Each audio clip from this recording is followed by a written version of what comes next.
Right. Good afternoon, everybody, and welcome to the webinar, How to Build a Business with Little to No Money. My name is Anton Ressel, and I'm the Strategic Head of SME Support at Fatola. And we really delighted to see we've already got almost 150 participants online. Really excited to cover some interesting content. I've got some great guests with me today. And please feel free to pop any questions that you have in the chat as we proceed and go. We always love to have your own insights and sharing.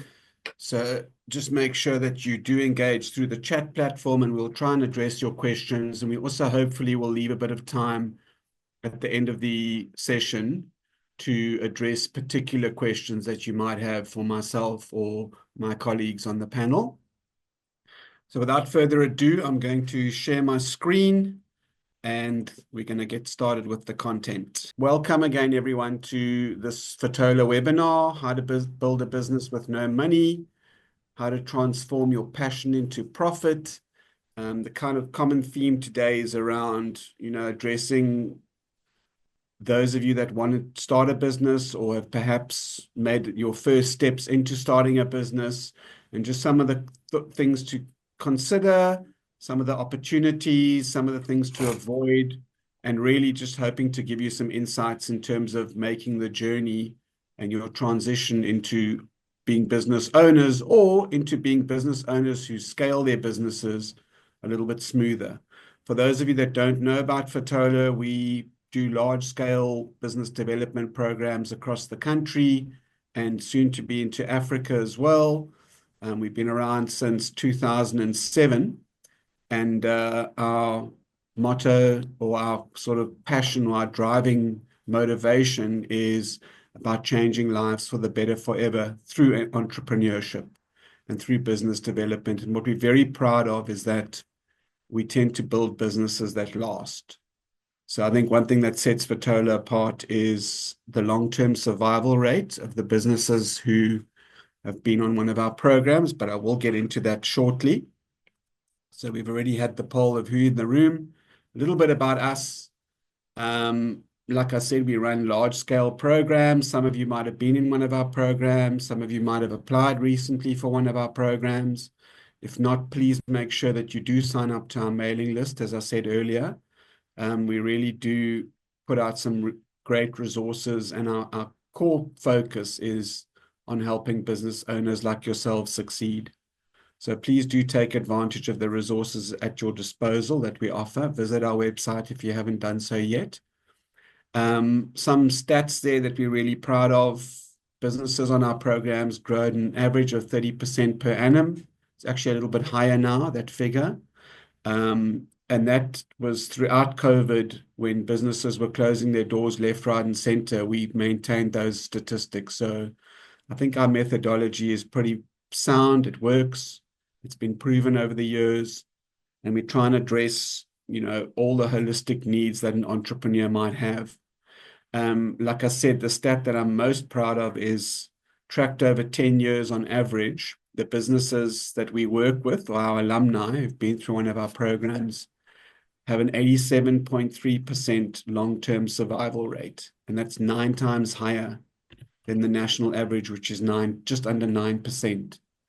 So that's quite incredible. And it really does tell us that our methodology is robust and solid, and it works across multiple sectors and business models and types. We also obviously very conscious about growing jobs. We all need jobs. We need to end unemployment. All of you in this room have a role to play in terms of that. I'm hoping that your businesses will grow and flourish, and you will employ people and create opportunities for others around you, which is why we're so passionate about the small business space, because it really has the potential to transform our economy and get us on a growth trajectory. So on that note, it's a little bit about me. I'm Strategic Head of SME Support at Fatola. I've been with the company for 17 years, and my background is in social enterprise. I started a couple of social enterprises many years ago. I won't say how long ago because it'll give away my age. but it was long, probably before most of you were born. And I have a real passion for business as a force for good. I believe that growing businesses create opportunities, and that saying, a rising tide lifts all ships. I think that if a business flourishes in a community, we've seen the benefits of that. And that's very much our driving force at Fotola, is around how do we create pockets of excellence in communities so that there can be residual and ripple benefit that sort of goes out into the ecosystem and allows us. Asanda, I think your mic is on. Can you, Asanda, can you switch your mic off? Thanks. Yeah. Okay. So in terms of some of the concepts we're going to cover today, I'm going to just give you a little bit of a background around some of the things to consider if you are planning to start a business or have started a business and are maybe not quite sure which direction to go yet, or maybe you've started it and it's not growing as fast as you'd hoped, and you just want a little bit of guidance in terms of how to gain some traction and some momentum in your business. And there's certain key principles that we adhere to at Fotola and that we've sort of seen over the years have worked in terms of what are some of the foundations of a solid business, of a business that has the right sort of base on which to grow. And the first one, and probably the most important one, is around understanding your motivation for wanting to start a business. I think everyone has a different motivation. Some of us, it's about survival. There's no jobs out there. I don't have an option. So either I make a plan for myself or I'm not going to have any opportunities. For others, it might be, I'm no good working for a boss. I'm a little bit like that. So some of us are not sort of cut in the mold of being an employee, and entrepreneurship is an obvious choice for us because we might want to determine our own income and not put a ceiling on it that a traditional job might entail.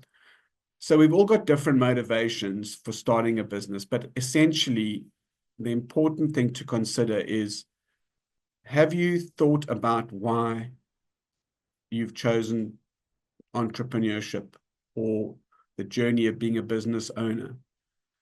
And once you've given that a little bit of thought, the question is, what does success look like to you? All of our programs at Fotola start with a very powerful session on distilling your vision, both on a personal level and also for your business. What does success look like to you? And I'm going to pose this to you, and maybe you can even pop in the chat if some of you have done a bit of thinking around this. What does success look like to you? If I were to say to you, let's fast forward 5 years or 10 years, and you look back and you've achieved all your wildest goals and dreams, more than you'd ever thought you would, what does that look like? Are you a national business? Are you exporting into Africa? Do you want to build something that is a legacy for your kids? Is it about financial success? Is it about making an impact? What is your driving motivation? It's very, very important to distill the essence of that and to connect with that on an ongoing basis. Because the reality is that, if you don't know where you're going, how will you ever know when you get there? So it's really, really a principle. Number one is start with why. Why am I doing this? And where am I headed? What is my motivation and my driving force? And then on the same note, what's quite important and what we have found over the years is that those entrepreneurs that can connect their personal vision and aspiration and purpose in life with their business vision and purpose, and maybe the two are not perfectly aligned, but that at least there's some alignment there. For example, if in your personal life, your personal purpose, you love to teach and you love to empower others and you love to share the knowledge that you've learned with others to help grow them and motivate them, then maybe a business in the training sphere or the teaching sphere or the mentoring or coaching space is the right one for you. But if you open a shop and you're selling sweets and chips, there's probably not a close alignment to your personal purpose. And you might find down the line that the business starts to become a little bit rudderless and it doesn't really inspire you and motivate you for the long term. So think about how you can connect your personal purpose, your personal vision with your business visions in some way. Because when the two are aligned, it's very powerful. And that doesn't necessarily mean, for example, I love fishing. It doesn't mean that I'm going to go and open a business where I go fishing all the time, but it means perhaps that I work in a space there where there's outdoor opportunities or, there's some kind of a connection with my passion. So thinking about that, how do we align our personal and our business vision and purpose in order to ensure that whatever we do can last the long term? Because when this becomes really important is when things get tough. When things start to get a bit tricky and rocky and tough, the more these things are aligned, the better. Trust me on that one. The next thing to consider, the second principle, is what makes you special. If you look at this sort of spider diagram, we all have different backgrounds. We all have different experiences growing up. Some of us would have grown up in a household where our parents had their own businesses. Others would never have been exposed to that. Some of us have particular hobbies and passions. Some of us, are very focused on our health, for example. And some of us have access to certain assets, and your job or what you need to consider is, what is it that makes me different and special? And how can I incorporate or potentially bring this in to the business that I choose, or alternatively to the sector that I choose to enter? Is there something particularly unique about your own experiences, your own skills, your own education and training, your own experience that can add value to the type of business that you choose ultimately to enter into? And the reason why this is important, again, similar to the previous principle about starting with why and knowing your purpose, is that when you align the business model that you choose to your particular skill set, you'll find that growth happens a lot faster than if you're starting from scratch and having to learn things on the fly. So, for example, if you've never really worked with computers and you decide to go into IT, you might have quite a long journey ahead of you. Whereas, if one of your lifelong hobbies has been cooking and baking, and you decide you're going to open a restaurant, there's a real alignment there already, and you creating a platform for success. And I'll unpack that a little bit further as well as we go. The third principle to consider when starting a business, particularly if you don't have a lot of capital to start with, is what is the problem that you're solving? So is the problem lack of access to nutritious food for kids at school? Is the problem people don't have good quality printing services in my community? What is the problem and how can you solve it? And more importantly, will people pay you to solve that problem? And you decide you're going to open a hairdresser, chances are you're not necessarily solving a problem that exists because there's already 11 other solutions to that same problem. So think about what unique problem you can solve. It might involve talking to people, getting some information, and doing a bit of research. It's always good to do a bit of research before you start a business, and making sure that the solution that you scope and the business that you start is solving a real and pressing problem in your area initially, and that there's potential that this problem can be experienced in other communities and other areas that will allow you for some kind of geographical expansion. And a fourth question there you can see is, how much are people willing to pay for this? So this is often a challenge when starting a business. You enter the market and the only way that you can compete is on price. And you never want to get yourself into that position, because when you're only competing on price, if someone comes along and they're cheaper than you, what option do you have but to drop your price further? So the next slide talks a little bit about this. If you look at that, you'll see a whole host of kitchens. And they all look not the same, but a kitchen is a kitchen is a kitchen. And the reason why I'm talking about kitchens is because one of our participants in one of our programs was a cabinet maker, a guy by the name of Andy de Klerk. And that's his branding. And you might wonder why there's a mountain there, but I'm going to explain now. So Andy was a very, very skilled carpenter and artisan, and had a team, and they did phenomenal work, and they primarily focused on very high-end kitchens. I'm talking kitchens that cost, in excess of 300,000 to 400,000 rand as a starting point. But he was struggling to find his niche and stand out from the crowd. There were other people who claimed that they could also do the good work, etc.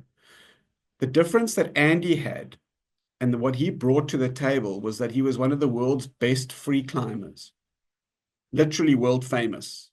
This is a guy who climbed mountains with a parachute on his back and no ropes, got to the top and jumped off.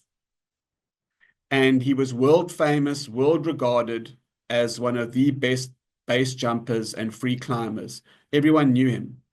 And what he did with our support is he started bringing in elements of his extreme sport and his skill in extreme sport into his business. And the kind of narrative was, this is a guy who climbs mountains and risks death on a regular basis. And there has to be so much planning and precision in every trip that he takes and every decision that he makes. He can make your kitchen perfect for you. And once we started getting that narrative through into his brand and using him as the face of the brand and, his life experience and his unique story, it was like lighting a cracker. Suddenly people got it, and he could literally name his price. And I'm very pleased to say that he's now one of the more successful businesses in his area. But this little explanation is, what is it that, it's just to demonstrate the point. What is it that makes you special? What is it that makes you unique? And how can you bring that into your story when you're starting your business? Even if you're starting really small and tiny from the outset, that just gives you that little edge. It's something that we focus on a lot in our programs, is about developing your unique brand. You cannot go into a market that's saturated, offering a similar product or service and hope to stand out. You have to find ways to stand out. The fifth principle, and I'm going to go quite quickly just in the interest of time, is, we often hear people saying, I need funding, I need funding to start my business, or I need funding to grow my business. And my colleague Bongani put a really great post about that on LinkedIn. So go and check him out there and read his post. It was very on point. But the bottom line is, no one's going to give you money unless you can argue your case as to why you deserve it and why you need it, how you're going to use it, and B, show that any money that you've received or made to date, you've tracked. And you can show me, I earned 20,000 Rand last year. This is how I earned it.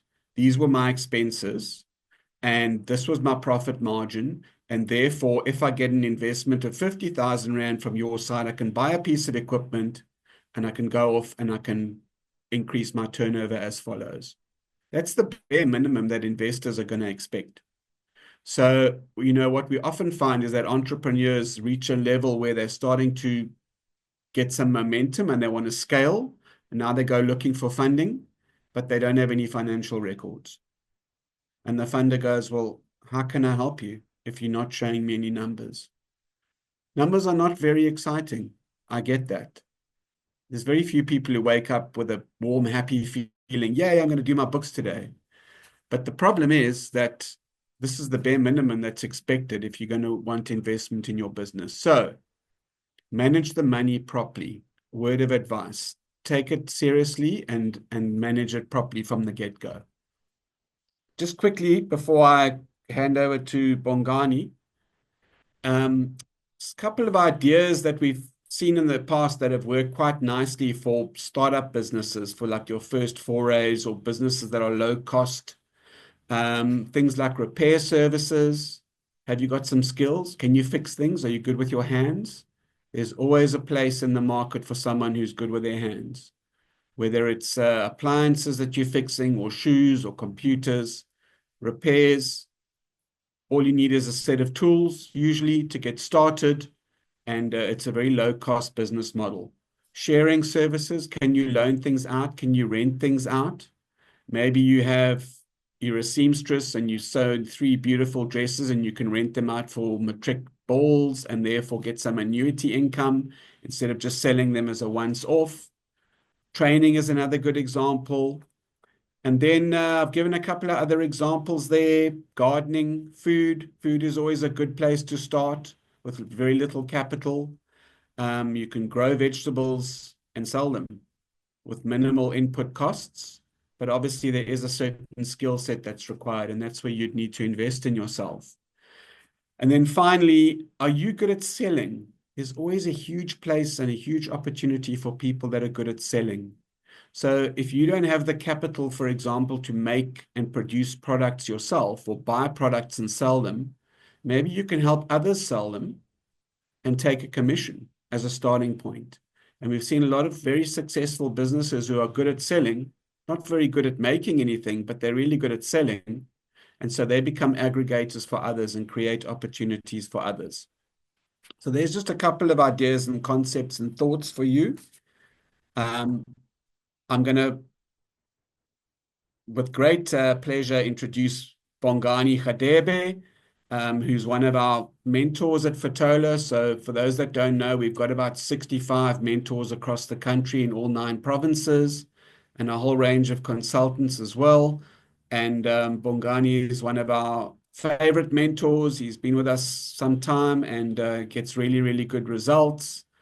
And he's also got a lot of very practical advice and practical experience in terms of growing and starting businesses. So without further ado, Bongani, I'm gonna kick off by asking you, what are some of the common misconceptions that people have when it comes to starting a business without money?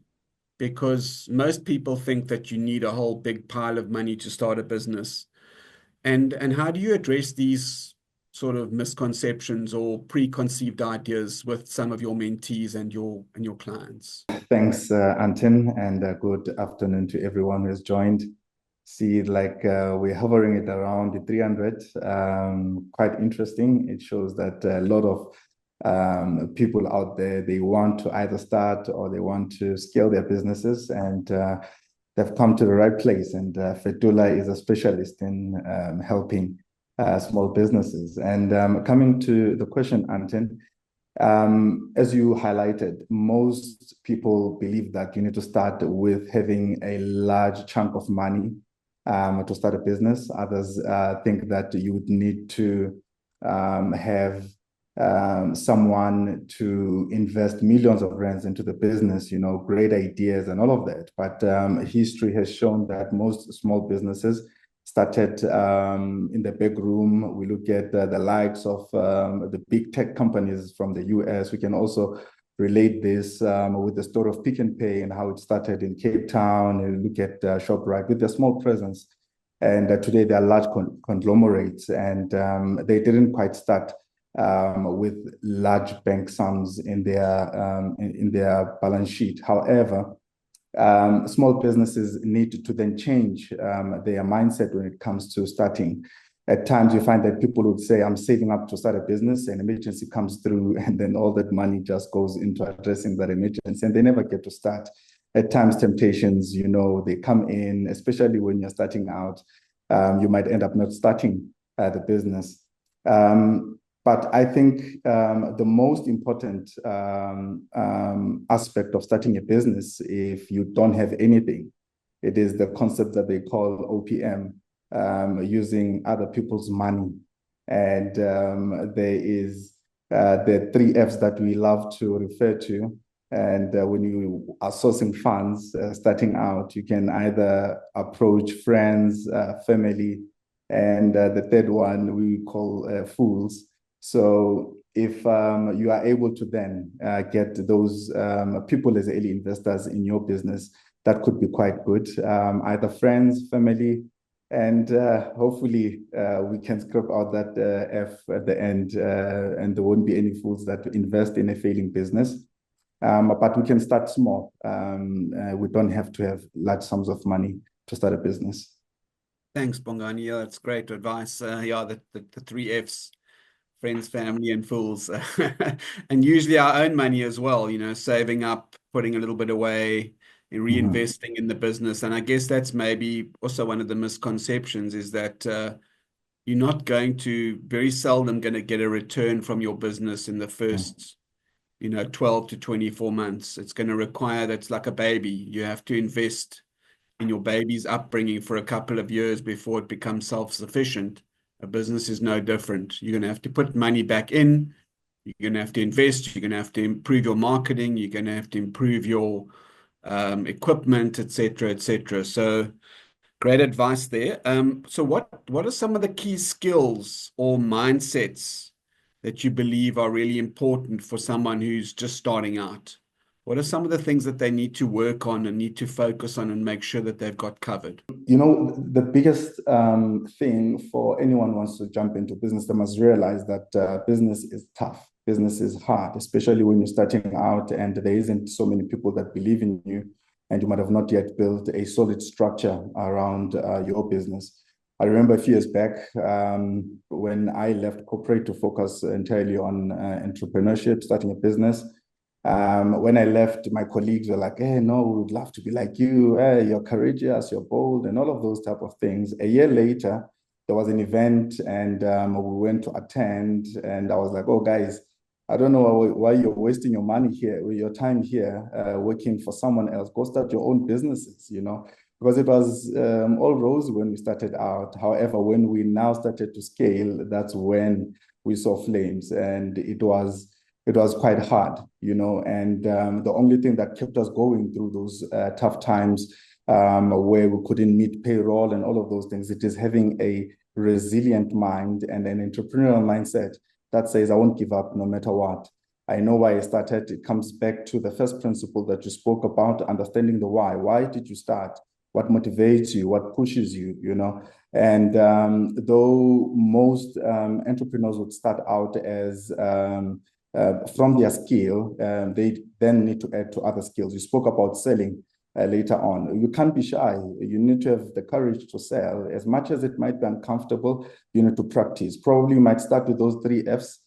Practice with them on how to sell, people that you're comfortable with. So selling is quite important, as we all know that funds are a pipeline or the bloodline for any business. Without any constant or good cash flow coming in, you won't be able to finance other operations. So number one, having a great resilient mindset that says, I won't give up, I won't stop, nothing's going to stop me, I'm going to achieve this, I know why I started. And the second most important skill, it is to understanding how to sell. If you can't and you're struggling, find someone who can sell for you, because without any sales coming in, the business is going under. That's great advice. And if someone is sort of at that early stage of their journey, and that many of the people in the room are probably there, they just got an idea or they're just starting out, where can they go for help? What are some of the resources or networks, in your experience, that are available to budding entrepreneurs? Obviously, we at Fatola have got programs that we run, and we've got various resources and platforms. Where else could people go for help? How do they find a help? Not everyone can afford a mentor, for example. Have you got any advice or guidance for them? Well, I think because the government has placed so much importance on job creation, and it's one of the top priorities for our government. And they have realized that for unemployment to go down, it is going to come through small businesses. The ability to hire or to employ 2 or 3 people goes a long way in this economy of ours to reduce unemployment. And there are some quite useful government agencies that a lot of us can actually approach. The likes of NYDA for youth, and we look at CEDA as well. And the nice thing about it is you're touching on the fact that some of the entrepreneurs might not be able to afford to afford a mentor. These organizations, they pay you with a mentor from time to time. They can assist you with that. At times you find that a business is already started and they want to apply for funding, whether it's going to be from a bank or from a development institution. What they can actually do is go to the likes of CEDA, where they can get a business advisor who can help them, give them a voucher for a business plan, a marketing plan, starting a website, branding, and all of those type of stuff. So people shouldn't think or feel like they are on their own, because this is a priority from the government. Even we look at with corporate companies, where they need to meet certain BEE scores, and there's ESD programs, enterprise and supply development programs, where small businesses can be plugged into the value chain so that they can increase their capacity to be more sustainable. So those are some of the platforms that they can check out. And even at the end of this call, they should just keep tabs with Fedwela, because there's a lot of programs that come up with specific objectives. And we find that if it's youth owned, if it's for scaling businesses, whether it is in the circular recycling economy, so we can actually assist. There's quite a lot of information that is out there for those networks, but what is mostly important is identify the one that best suits your objectives. Fabulous. Thanks, Bongani. And there used to be a platform, I'm not sure if it's still kept up to date, called investmentincentives.coza, www, which had a sort of a summary of all the different government and related fund and investment opportunities. So check that out. Maybe the team can just pop it in the chat. It's investmentincentives.co.za. And that's quite a nice summary, but I think Bongani's advice was solid there. Look for the opportunities that are out there. Don't feel like you have to grow alone. This is a journey. Sorry, there's someone's mic that's on. Thank you. So I'm going to just pause for a moment, Bongani, there, and I'm going to share my screen again, and I'm going to introduce our next guest. So our next guest is Bonisile Xaba. Bonisile is the founder and owner of Bonfire Eats. It's a really, really cool restaurant in KwaThema and Gauteng. So any of you that are in the area or live close by or anywhere in Gauteng, in fact, there's no excuse. You've got to go and visit Bonisile and her team and go and see what they do there. She's really built that business up from scratch. And she was a participant on one of our programs not so long ago. And we are really invested in Bonisile's success. And we're very delighted to have you here, Bonisile. So welcome and thank you for joining us. Okay, there we go. How are you?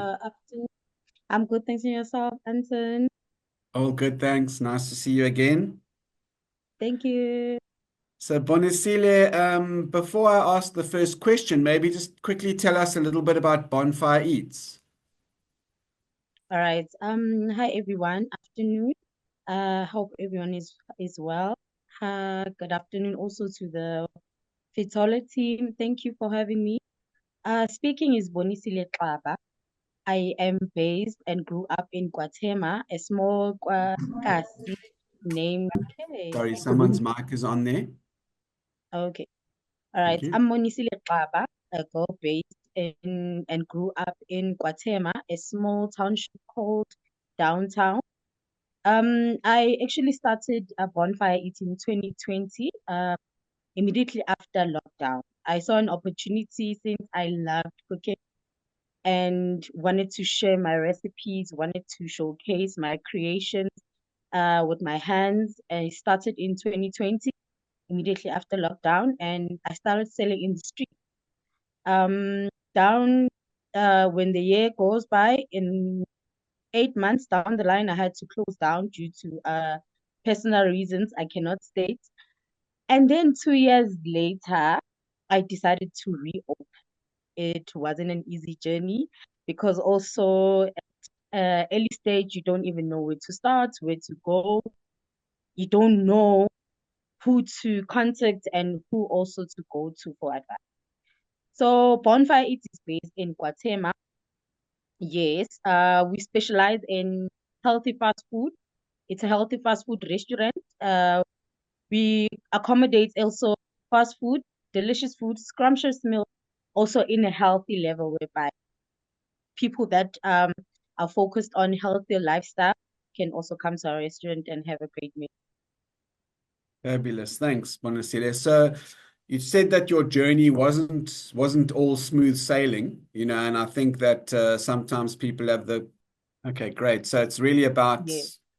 I suppose, a couple of things there that stand out for me. The first one is Mm, the knowledge. We take that for yes. granted. So you might be a really good cook, and you can cook for your friends and family, and everyone says, "Wow, Bonisile, this is so delicious. You should open a restaurant."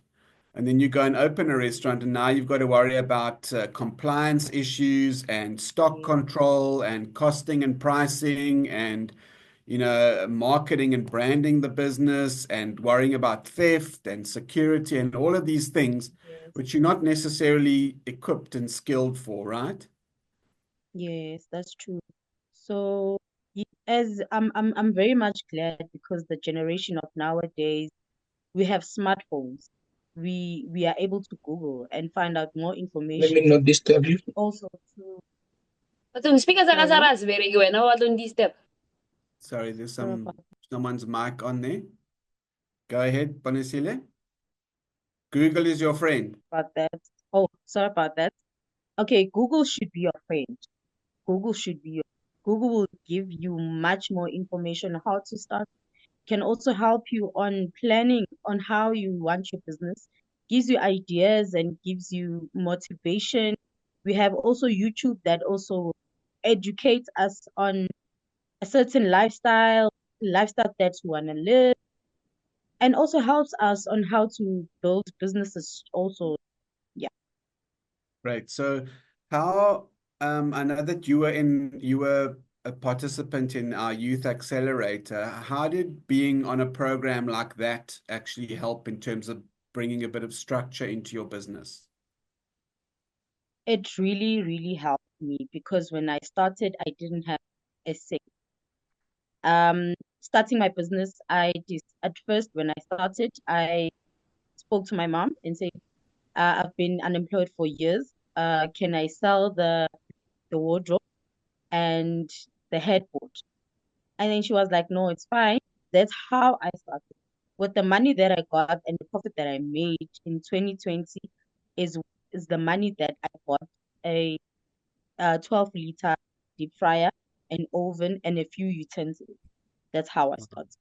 So joining in the Fitola, the mentorships were very good because the mentors were very good because they were able to guide me on how I need to strategize, how I need to plan, how I need to put everything in planning and go according. Also joining the especially the peer engagement because sometimes you can be very shy because of I was procrastinating. I was very shy to speak about my business, how it started. It wasn't that easy. So having that peer that you can speak to, engage with, it also encourages you on how to plan your business, manage your business in a proper way. So Fitola really helped me to build a very neat, very clean, and very eye appealing um premises that I am owning now. I was able to also register my employees. I was able to register my business. It's functioning and operating very well because at first we were having a lot of trouble with electricity. The structure was falling apart. So Fitala really helped me, built me personally on how to also manage my books. Yeah, it was really nice. I really enjoyed it, and I do name myself as an entrepreneur now because I'm able to manage my business. So when can we expect to see Bonfire Eats branches all across the country? Can you give me a 1 year period?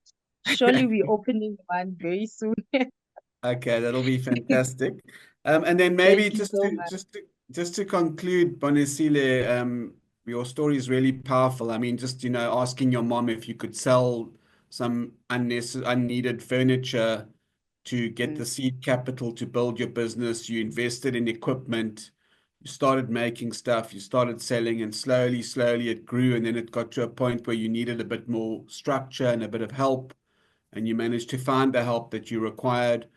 Um, what what one piece of advice would you give to the people in the room who are thinking of starting a business, who've maybe started a business, but they're not quite sure where to go next? If you could just give them one sort of powerful piece of advice, what would you say? Okay. I believe there is that one thing within you which is called passion. Because if you have passion for something, you can surely do good. You will surely excel in whatever that you do. So if you're not sure about it, dig deep. There is that one thing you'd like to pursue in future and maybe build it to be a career in your lifestyle. Because yes, we do go to schools and learn, but is that they don't expose us much on how to pursue and how to and also guide us in the business segment. So passion can really it's self-driven. Yes, it can drive you to your future career whereby you can succeed, you can also get employees, you can build it from there. So dig deep, there is that one thing you can pursue and you know that you are capable of anything. Thank you so much. That's beautiful words. Thank you. I think what really is so impressive about your journey is that you did take your passion and turned it into your business and your career. Yes, You enjoyed yes, cooking. It was something you could do, you were quite good at. You didn't have a lot of resources, but you were able to start because you were following your passion. And I yes. can't wait to come and visit Bonfire Eats. I did tell you that yesterday when we were having our practice run. When I'm next in Gauteng with a little bit of time on my side, I'm definitely coming there. And Please bring your family and your team along. We're yes, I waiting. will. And we're looking forward to seeing your journey and you going from strength to strength. So thank you very much. Thank I'm you going so to much. just share again, and if anyone's got any specific questions for Bonisile, please pop them in the chat. Okay, thank you. And then just to sort of start to wrap up, and then I'm going to call on Bongani once more. But before I do, we do have another opportunity coming up in our Fatola ecosystem. There's a youth accelerator coming up that's going to be putting out a call in the next week or so and inviting people to apply. So there's a little bit of information about it on the screen there.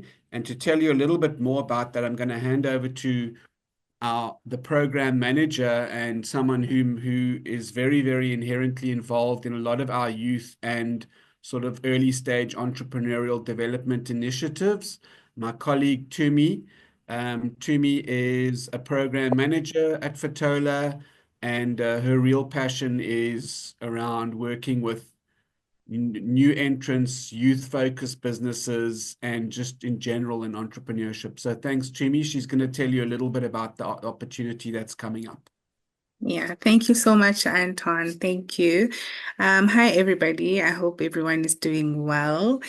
Before I continue, Bonisile, if you could add your contact details on the chat there for just, people who might be close. I saw some people are coming from Springs, that side to visit Bonisile Bonfire Eat. I'm very confident you guys will not be, disappointed. So please share your details, your email, contact number, and maybe even where they can reach you, your socials, etc.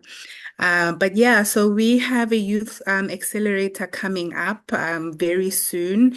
So I'll just share a little bit about what the program entails, who we are looking for, what we are offering in terms of the support in the program. program.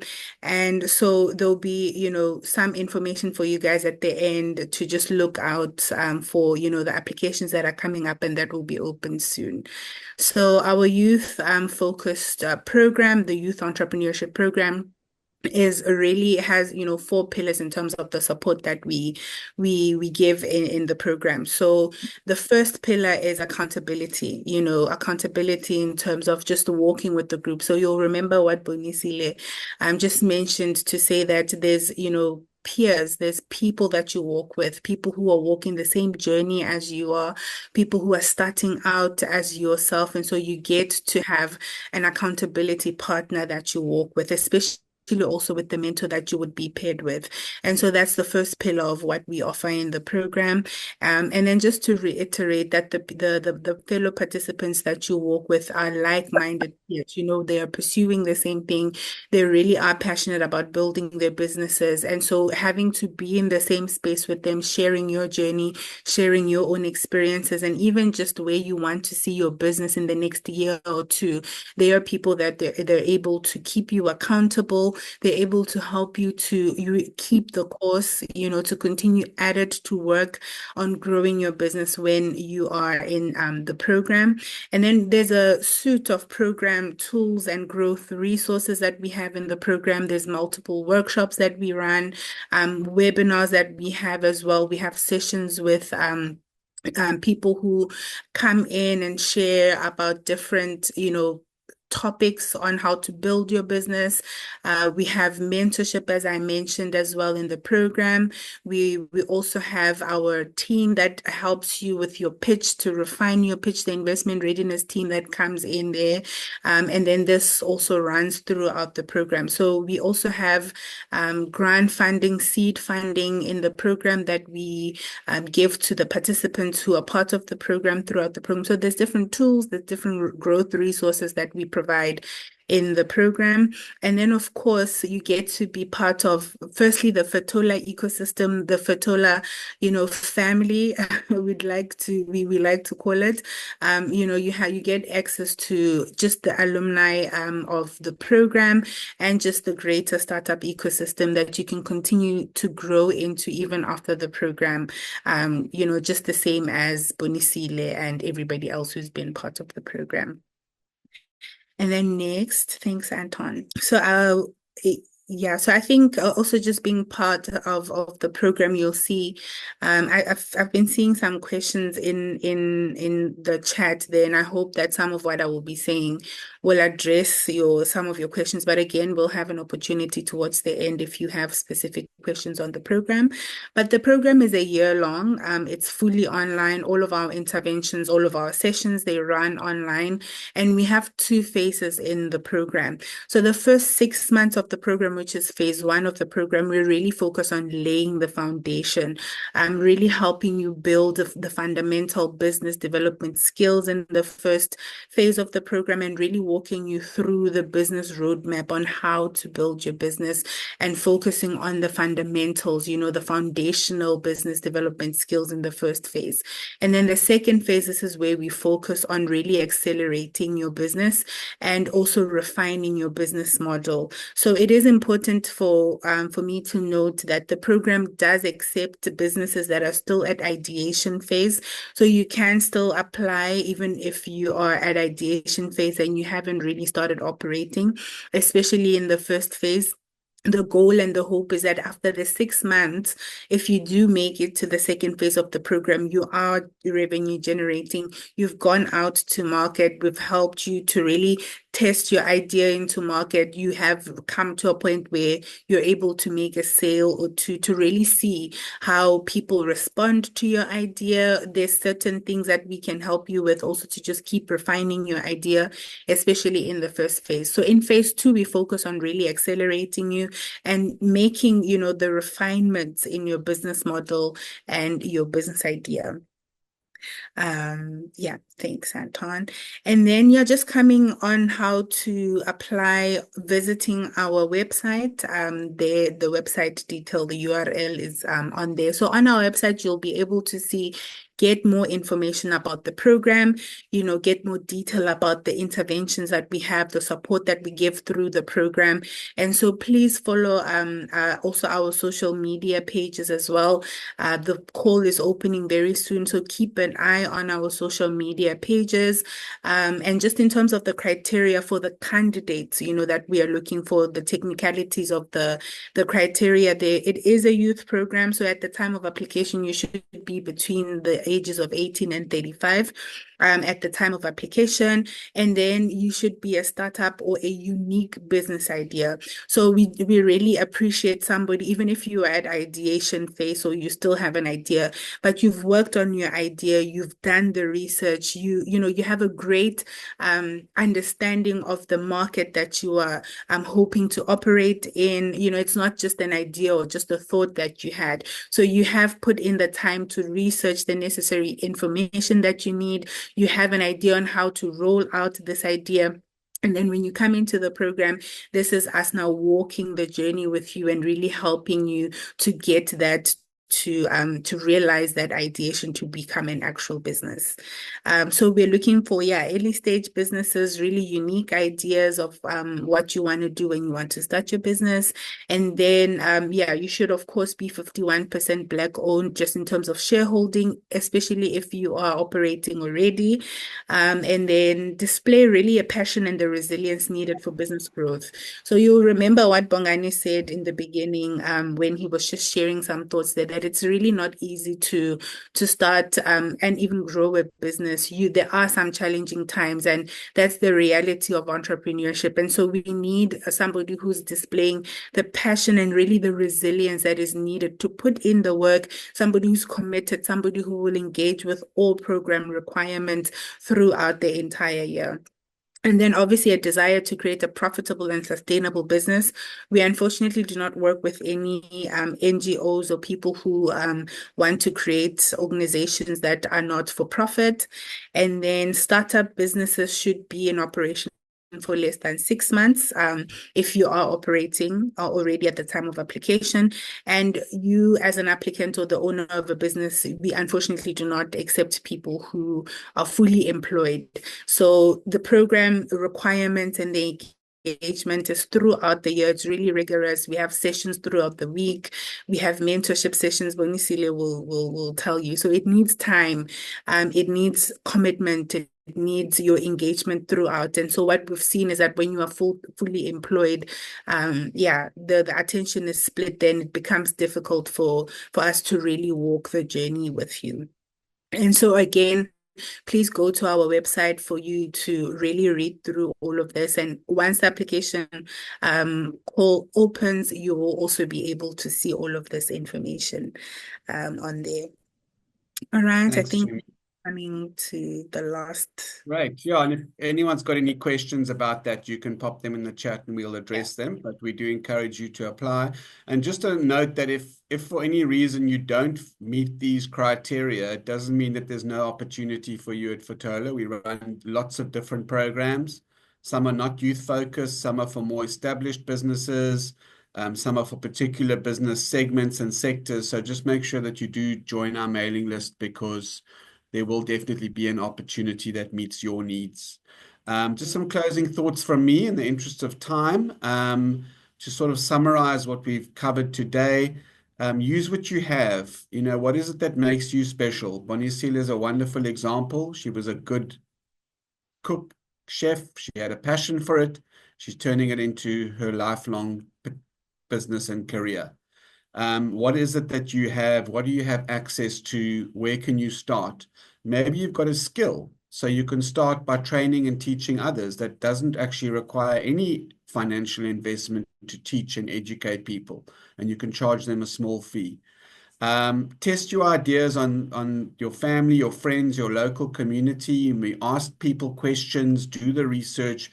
If I was to start a business selling X, Y, and Z, would this be something of interest to you? Would you buy it?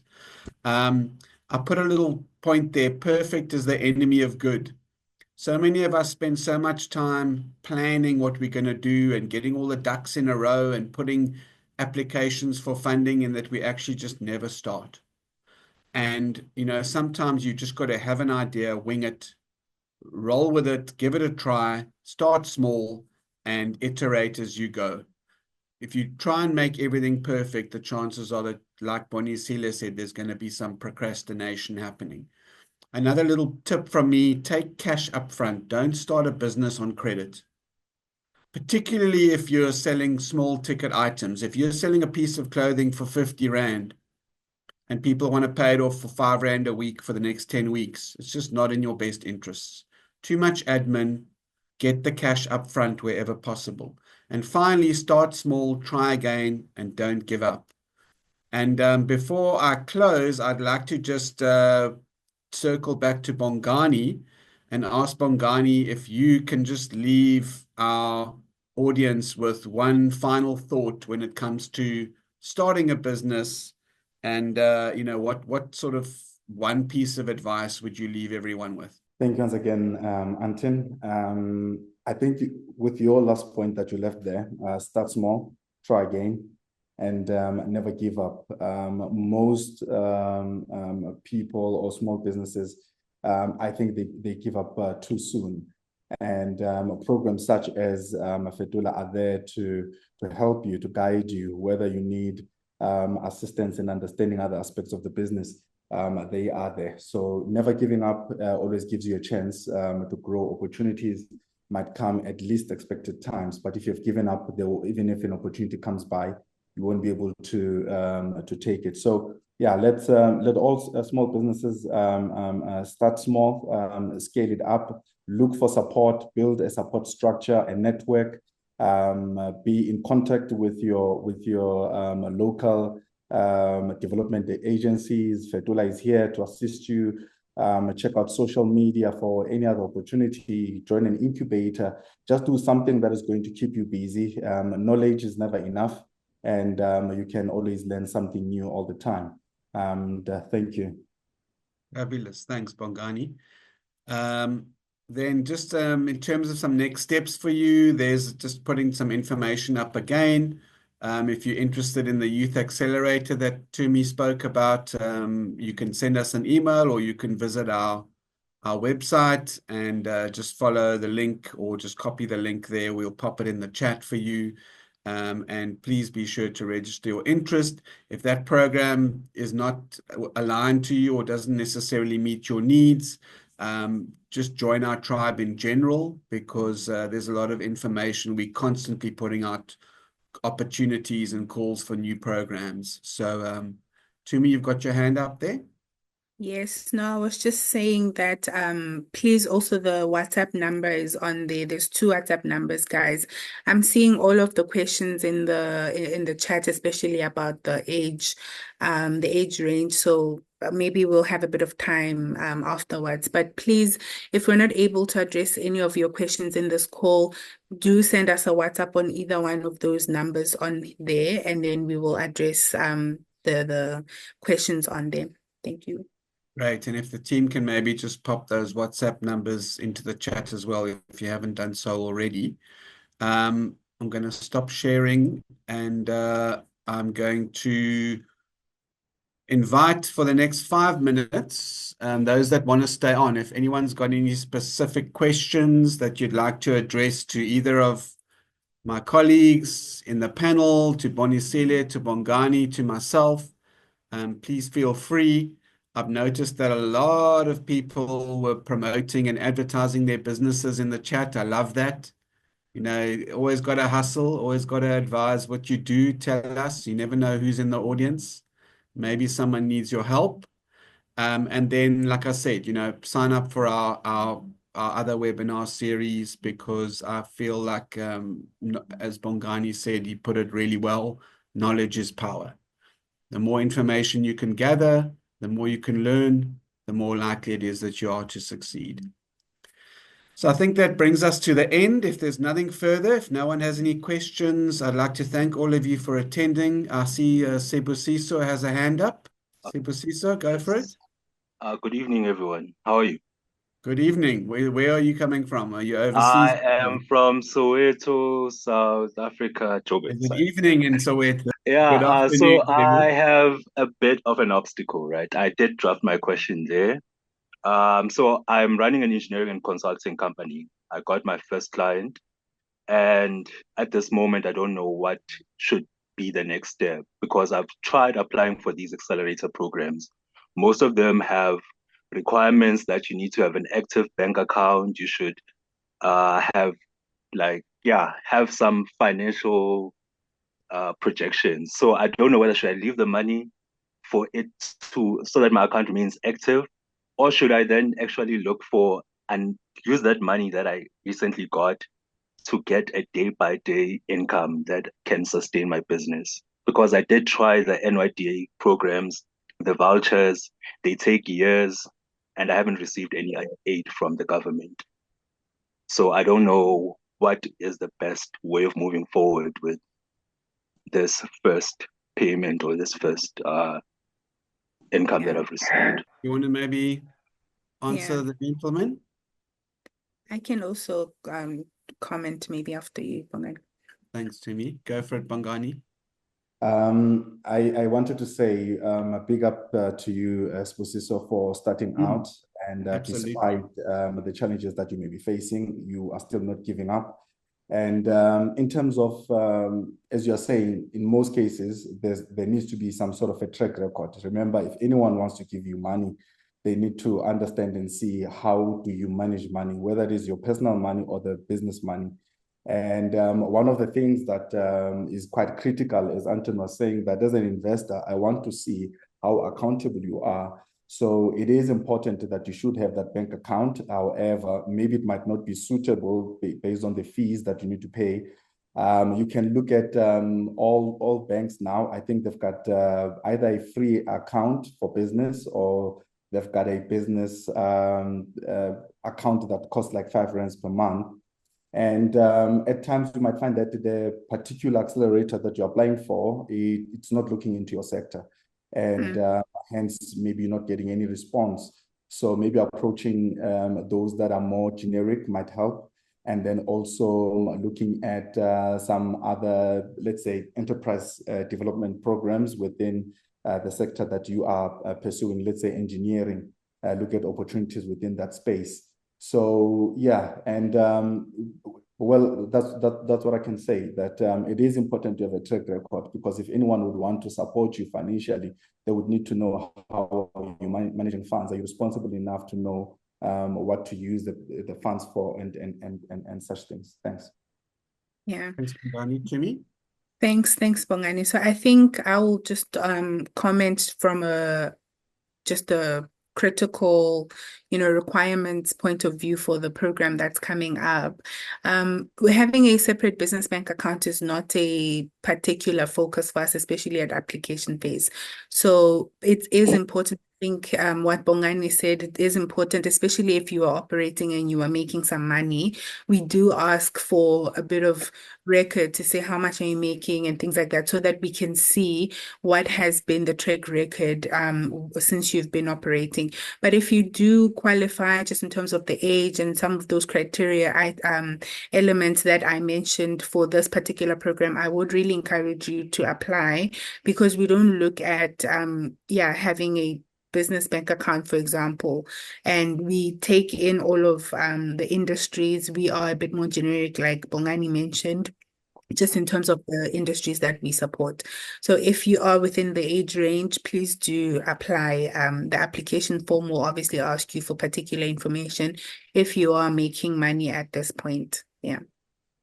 And I suppose, thank you, team. Sibusiso, if I can just give you one little word of advice to just sort of back up what my colleagues have said there as well, is it's quite difficult sometimes when you sort of applying through a application form and you're just a number and you're a faceless person, and people, we're getting thousands of applications and we have to run them against certain sets of criteria, and unfortunately you might get disqualified as a result because, for example, your business isn't yet formally registered or you don't have a bank account or whatever.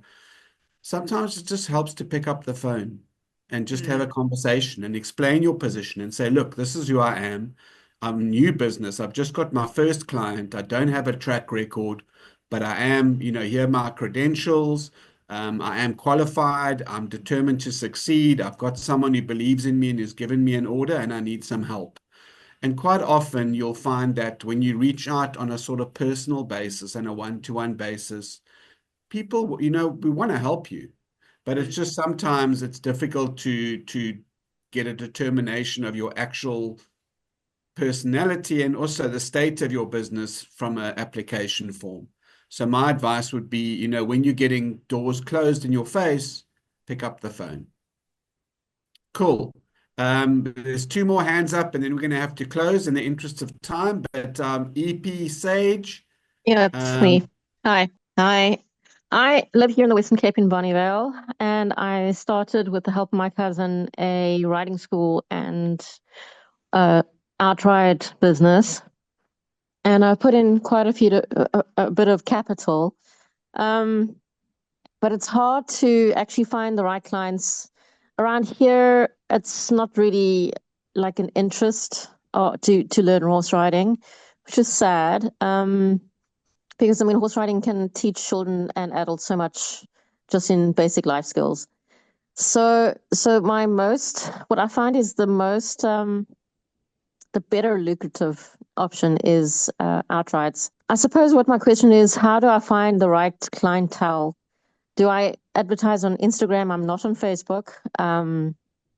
Where do I find the right clientele? Maybe I'll just take a stab at that, if I may. I can see Bongani is also itching to give you some guidance. Sorry, what is your name, EP? Ethel. Ethel. Same question. Yeah. Ethel. So, if you've got a niche business that is not necessarily can be sustained from your immediate sort of local support. So, for example, in Bonnievale, there's probably a small niche, a small percentage of people who would be interested. What you've got to do is build your solution as a destination.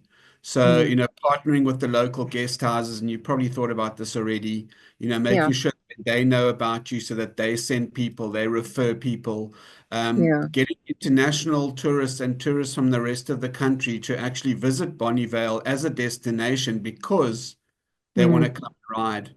And I absolutely do think, unfortunately or fortunately, you do need to be on socials. Instagram is probably quite a powerful one in terms of building an audience and building a business. And then again, what is it that you really offer?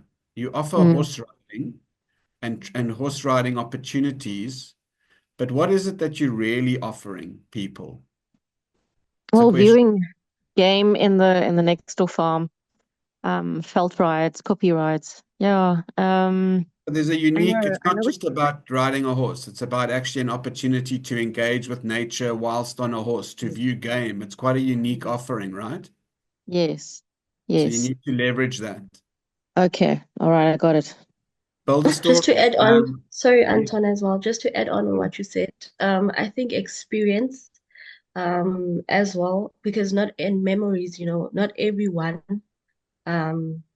knows how to ride a horse, but I'm pretty sure if you could piggyback in terms of memories, experience, connecting with nature, then people would be open to having such an experience, because not everyone does know how to ride a horse, but would love one day to say, I've ticked that out of my box of experiences or out of my to-do in terms of what I want to experience in life. So I think, that would work as well. Yeah. There is a business down the road, a camping resort type business, and the owner, well, the 1/3 owner, wants to do camping, glamping, luxury camping on the next door neighboring farm where the game is, and then I'll do the horse riding aspect. So that's a different twist on a theme type of thing. Just trying to get that idea up and running is another story. Also networking, Ethel, like that is the opportunity there, that you collectively pool your resources and you make it an experience for people. They come glamping. Part of the package is that they get a horse ride in nature, and offering people commissions for referrals. That's how your industry works. That's how the tourism and hospitality industry works. So, saying to So, the but then guest how much? houses and I mean, hotels, how much listen, commission, how much do I take out of my profit? 10%. Say to them, any bookings you send me, I'll give you 10%. You'd rather Mm, have 90% of a whole lot than 100% of nothing. true. Mm. It's difficult to actually try and figure out how to price things as well. I mean, I've had a look at like what my Swiss riders would have paid last year in Switzerland and what the guys play in Franschhoek and what people pay in Swellendam. And it's hard to actually price one so that you don't price yourself out the market as well, you know? How do you price yourself? I think that's a big question for everybody. 30 seconds. And that's my area of focus and interest. But if once I get started, we'll still be here at 3:30. So feel free to reach out to us, pop us a mail with your question, and we'll see if we can help Sure. you and point you in the right direction. We've got some nice costing spreadsheets. You know, the basic piece of advice there is start with your costs. You need Yeah. to know what it actually costs you to put a ride together. And Yeah. once you've got that base, it becomes a bit easier to. But don't worry about your competition or charging necessarily. It's about what is your unique offering. I'm going to take one more question from Paul, because I think Paul had their hand up first, and I'll allow Bongani to answer it. So, Paul, what is your question? Hi everyone. My question is about okay, I have a business that I started just after COVID. I used to import clothes from China, children's clothing, and that business was doing really well until COVID started and the rand plummeted against the dollar and it became very expensive. And with all the nitty-gritties of the pandemic, it was impossible to continue in that way.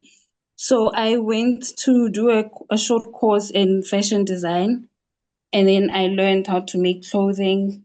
And I just started making clothing as soon as I was done with the course. And the business was doing well. I think I had a weakness in terms of managing the finances. So I would spend any little bit of money I got on whatever petrol, whatever we needed in the household. To a point where I started feeling like this is not working. You know, I need to go back to corporate.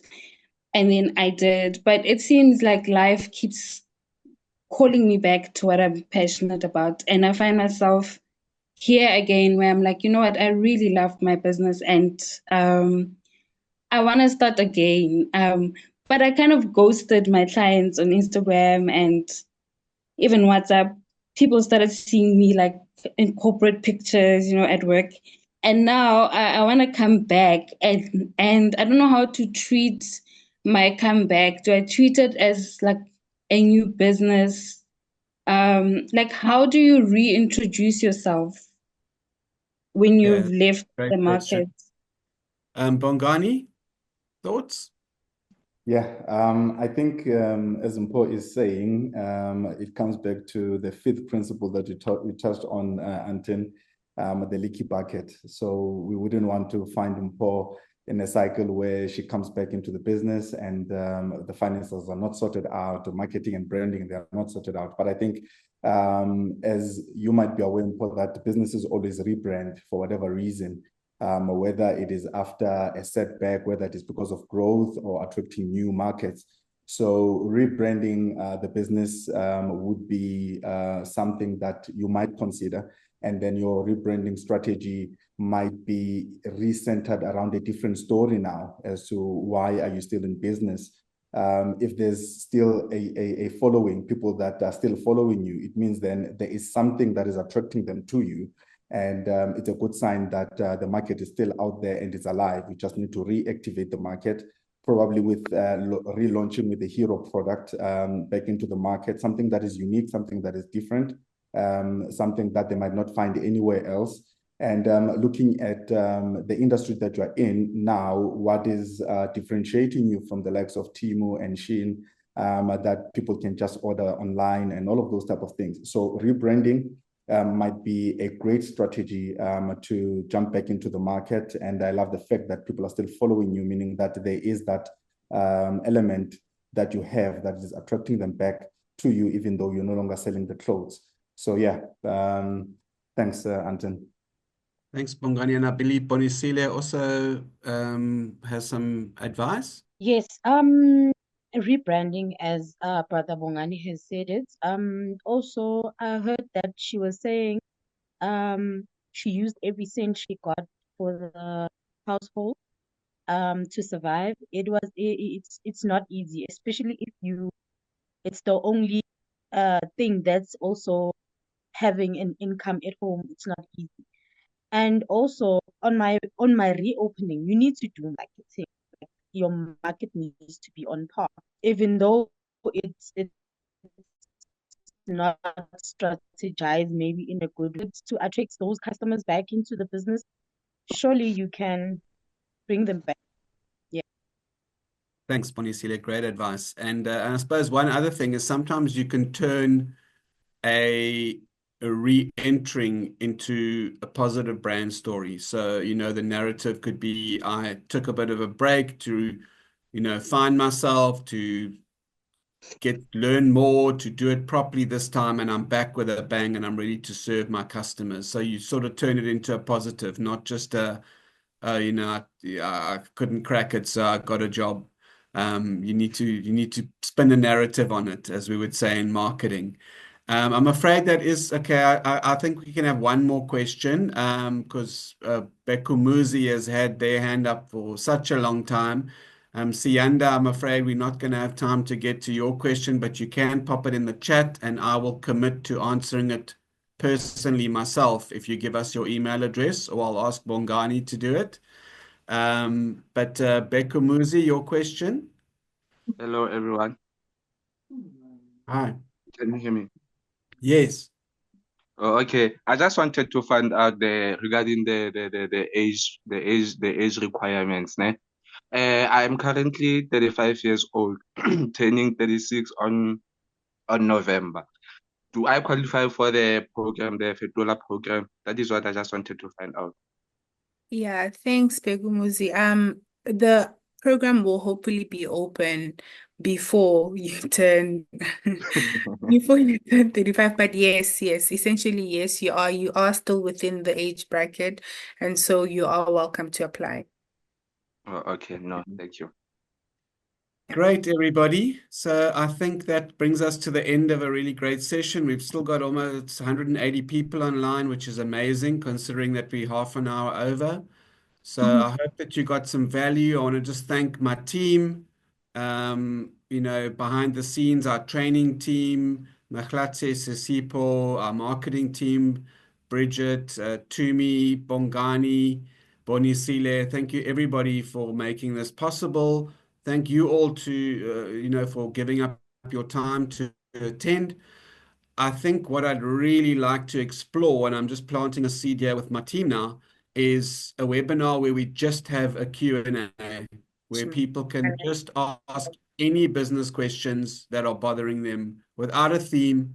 I think there's always a big need for it. And yeah, maybe if you are interested in that, just pop in the chat, yes, where we can troubleshoot, we can have conversations. I'll bring a couple of our mentors on board. And it's really just an open panel to address any of your challenges and concerns. So that's going to be something that I'm going to scope with the team and put together. So please, do follow our socials, do sign up to our various channels and stay informed. And most importantly, get out there and make it happen.